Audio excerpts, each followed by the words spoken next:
All right, so what I'm gonna do is I'm gonna take the light out of the package. I'm gonna put it inside the sewing machine throat area. Once again, I do have the sewing machine on its side, and this is way so you guys get a better angle of seeing what's going on. What I'm gonna do is I'm gonna eye up her sewing machine, which I can see has a ridge down the center of it, if you can see from sliding my finger. And that's the ridge where we're gonna put a light on. Luckily, the screw hole is just off to the side of it.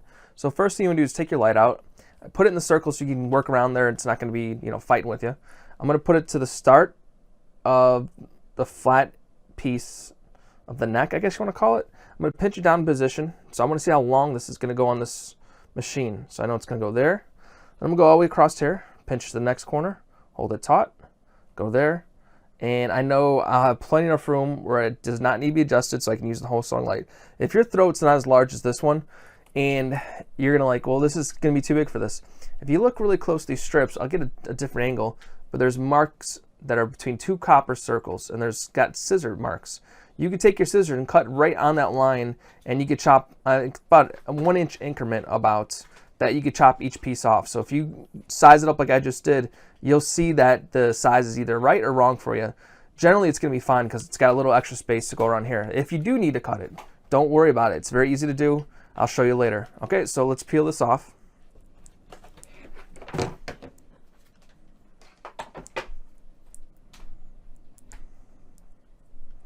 I guess peeling off is probably the hardest part.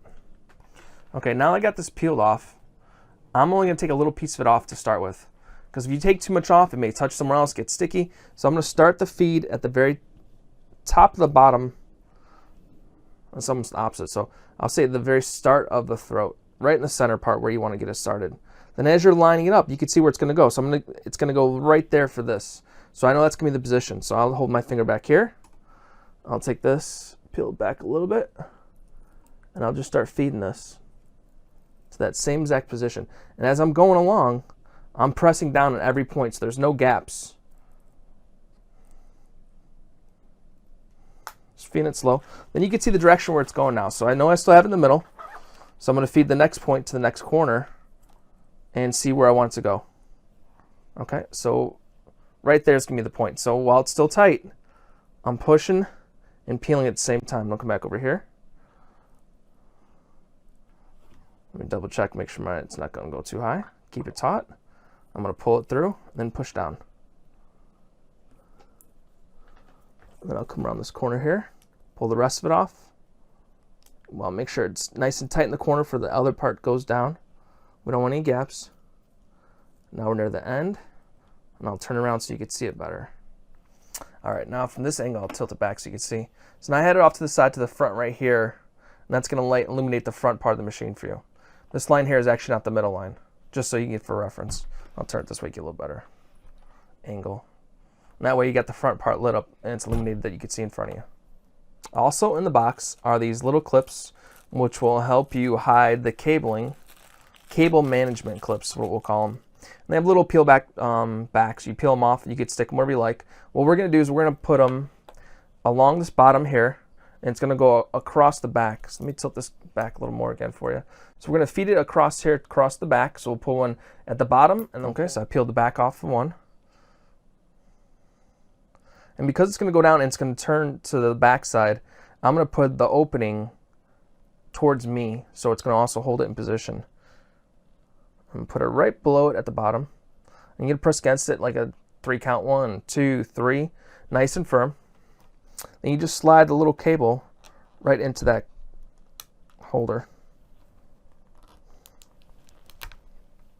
Now if you look, it's in the holder holding it, and that's going to let us feed to the back side over here. You just tuck it to the bottom, and I'll turn it around over here so you can see the back side of it. So now we're coming over here, and we're feeding right to this channel, which keep it nice and tight. Let me put it back here. So the next one's going to be right here in the back, right where my finger's at. And that one is going to hold it nice and taut here, and you won't see any cables going around. Okay, I flipped the machine over to give you a better angle. But once again, it's going around this corner. And we have a nice channel here. We're lucky enough to have it tuck inside there. So it's going to stop right here at this channel. So we're going to put the next one right at the end here, because that's what's going to hold it in position. So for this one, I'm going to have the opening facing towards the top. So if it slides into it, because when the cable's going to go in, it's going to be pulling downwards. So position is going to be right around this corner, right at the end of my channel right there. 1, 2, 3. Then I'll just clip it right in the channel. And that's it. And you have a fully attached connection. Okay, I flipped it over again so you get perspective. So now let's attach here. It's nice and taut around this channel. Your sewing machine may be different, so you want to look at your sewing machine first, determine the path that you want to go, and the best way I found was go away from me, and we had this channel to use. So you're going to have this cable now, and you want to undo this little twist tie. And to attach this to a power source, you could do, undo it here, and you'll have this little end. All right, now we have everything connected. You'll have the power switch over here. To turn it on, you just touch the switch with your finger, right on the power button, and it turns on. To turn it off, you just touch it again, and it turns off. Now, if you want to adjust the brightness, if it's too bright for you, or if it's too dark, you want to turn it up, if it maybe you had it set previously.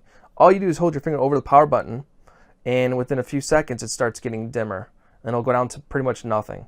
Once it goes to the lowest point, it'll flip back over, and you just let go, and you press it again. There we go.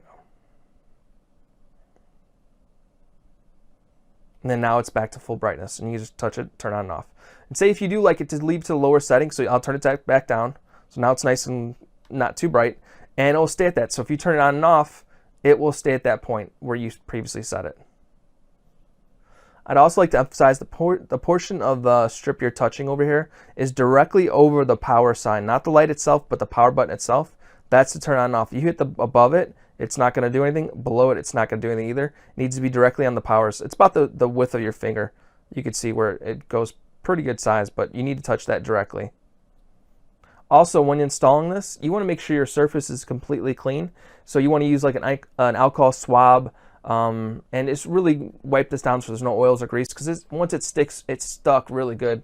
And you could press it on, just double check, make sure everything's nice and solid. Okay, so when I have the strip here, if we need to adjust the size, we're going to cut it. But before we cut it, we make sure all electricity is turned off and unplugged from any outlets. Make sure there's no electricity going through here, because you don't want to be shocked, and I don't want no one being hurt. So take a word from Danny, do not have it plugged in, please. So if you look at the strip itself, you'll have one end that's the end that's not attached to anything. In between these little copper circles, you can actually see there's a scissor mark and a black line that you can cut on. Let me take a pair of scissors.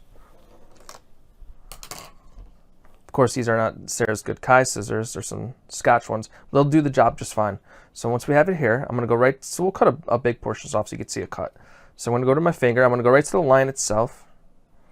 Let me see if I can get a focus better on that. So you see between my thumb, there's a little black line between the copper. I'm going to follow that black line exactly and cut through it directly through that line.